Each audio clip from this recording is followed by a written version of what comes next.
Right, time to check out Big Deck Aurora, right? So, set up like usual. We definitely want Koshum to hang around. Koshum is just so powerful with all the reveal cards, even without Fuse as a big thing. There's just so many ways to utilize it, right? So we'll throw Koshum out. Now we do need the energy, so we'll crack an energy potion since the sigils will pay off, right? So Koshum, and again, just in case it doesn't register that we've gained resources, we'll use the healing potion.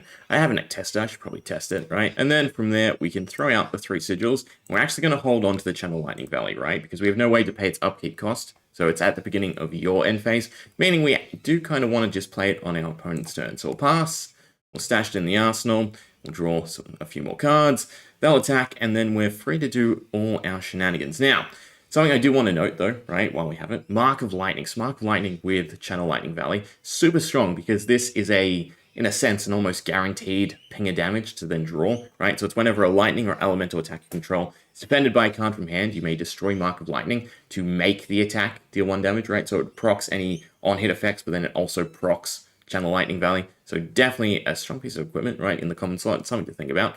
Right, so we've let the damage through, so now we can crack out the Channel Lightnings.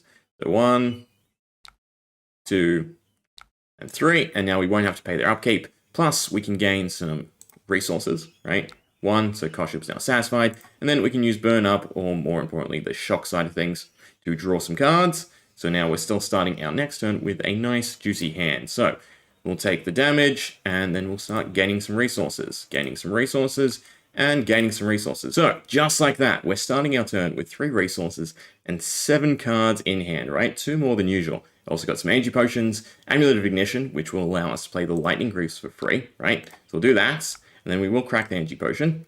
Now, we want to leave 1 up because we want to satisfy Koshum in case our opponent is going to try and deny it on the next turn, right? In the case of it being the combat dummy, they definitely will. But basically, the gist is just going to be trying to loop Nourishing Emptiness with Electromagnetic Somersault as many times as possible. So basically, we want to get the draw out of the way. So we'll do pick a card, right? We'll pick 0 to 60.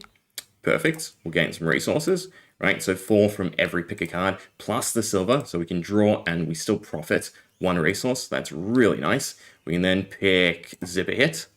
Perfect. Gain some resources.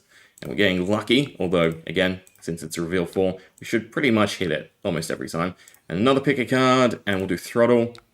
Perfect. 2 silver. So gain resource, gain resource, gain resource. And from there, we can draw 1 more card. Right, so just like that, we now have some pitchables and Nourishing Emptiness to loop, as well as 8 resources in tow. So, we have Lightning Greaves active, so every time we Electromagnetic Somersault, we gain an action point, right? So there's 1, we can Somersault, and more importantly, since we have the cards in hand, we can also Amulet of Assertiveness. So we'll proc that 3 times, perfect, right? And then because it hits and we have the Channel Lightning Valley, ta-da, we have a bunch more Electromagnetic Somersaults. So, now, what to do? Well, you probably can guess, we're just going to loop the Nourishing Emptiness, right? So, Nourishing Emptiness, we have the resources, and then we do a somersault, we pick it, and then we land it, right? Nice and simple. Nourishing Emptiness, somersault, 6 more damage, another intellect gain, plus dominate, and by the time we wear down our opponent's hand, that's probably when we could Mischievous Meeps. So we'll still go for a few more since we have the somersaults. So Nourishing Emptiness, somersaults, gain the action points, dominate, and already the damage is stacking up very nicely. We are out of resources, right? But we do have some pitchables by the way of Lightning Form. So a Nourishing Emptiness, pitch a Lightning Form, and this will satisfy the upkeep for the Channel Lightning Valley, right? Gain the out action point, plus recycle the card, and there we go. Now, we will probably Mischievous Meeps at this point, right? This should be more than enough chain links to exhaust our opponent's hand, and probably equipment, right? So Mischievous Meeps is free to play, it has go again, we draw a card, another Electromagnetic Somersaults, so then we just go back to it, right? Nourishing Emptiness, pitch the Lightning Form, and another Somersault, return it to hand, nice and easy, let it land, right? And then we can Somersault 1 more time, but I need to count, right? Because we won't keep the energy potion, so we can keep Koshum, but we have 2, 4, 6, and then we also have Aurora to actually chain them together. So I think I want to pitch both of these cards after all, right? So what we will do is go Aurora for the go again, right? Pitch a Lightning Form, and then from there we can do Nourishing Emptiness, We can play the somersault. No, we want to pitch the somersault. Yeah, we definitely want to pitch the somersault. So there's another hit, and then we can do another Nourishing Emptiness, and we'll pitch the somersault. Perfect. So altogether, how many times do we hit? Way too many. We will channel lightning through the lightning form. So 1, 2, and 3.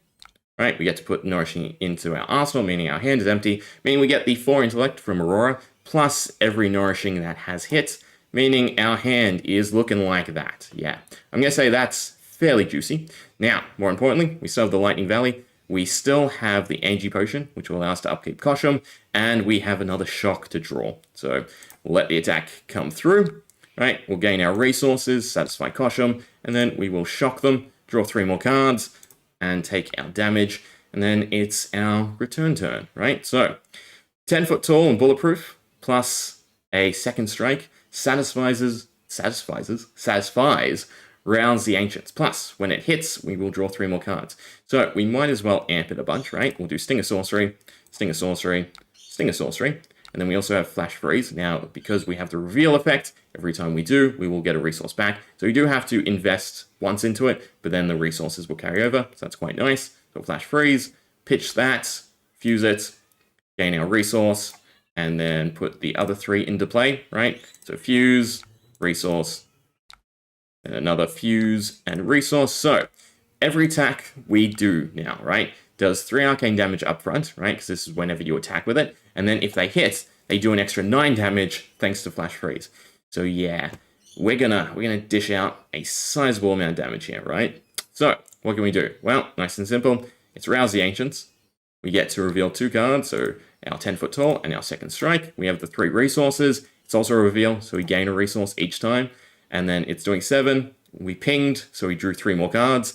And then it's going to attack for an extra sizable amount of damage, right? So 7, 10, 13, 16 damage per Rouse the Ancients. And then we also do have the somersaults if we really want to return them. Now, we only have to do the last one. So nice and simple, we do Rouse the Ancients. We will pitch the blue second strike, right? Reveal our 2 cards.